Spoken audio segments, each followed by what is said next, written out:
Dajjal ni apa? Rosak. Ada setengah kata buta sebelah matanya. Maksudnya lagaknya rosak dan kecacatan pada mata tu digambarkan seperti buah anggur, buah zabib. Yang lagu mana? Kalau hak segar tu elok aja. Cuma hak memburuk, hak membusuk, dia tahu nak kata lagu mana? Hak sebelum jadi kismis tu kot. Anggur satu hak elok, seterusnya kismis hak duduk tengah-tengah tu. Lagu mana? Tak di mata kita. Nampak tak berapa elok sangat, huduh sangat, cacat sangat.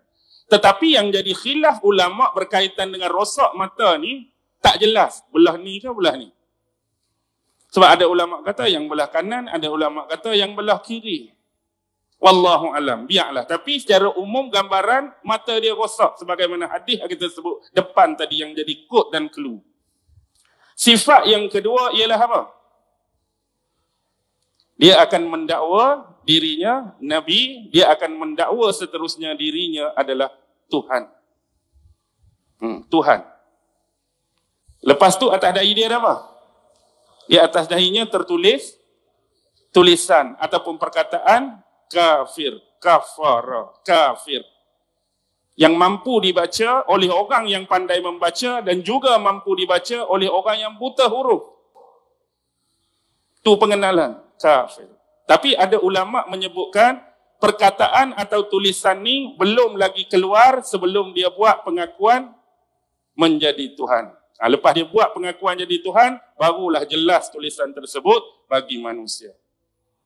Yang keempat, antara ciri yang disebutkan, Dajjal ni tidak berketurunan. Tak berketurunan. Mandul. Wallahu alam, Dajjal ni kahwin ke?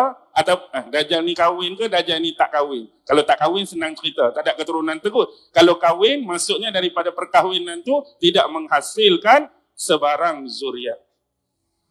Dan yang kelima adalah gabungan daripada hadis-hadis Nabi.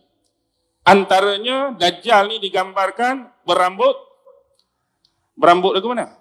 Berambut kerinting. Kita sebut hari ni istilah moden kribo. Macam rambut siapa? Kribo ni. Eliket. Dewi Arumugan. Lepas tu apa lagi? Gambaran rambut tu kalau dipandang dari arah belakang seperti dahan ataupun pohon yang rimbun. Dan Dajjal ni apa lagi? Atas dulu. Lebar jidat dia. Lebar dahi dia. Bidang dada dia dari sebelah atas.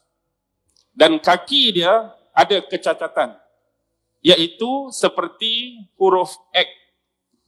Lagu mana seperti huruf X? Dalam ilmu medis, dalam ilmu perubatan ni disebut Genu-Welgem.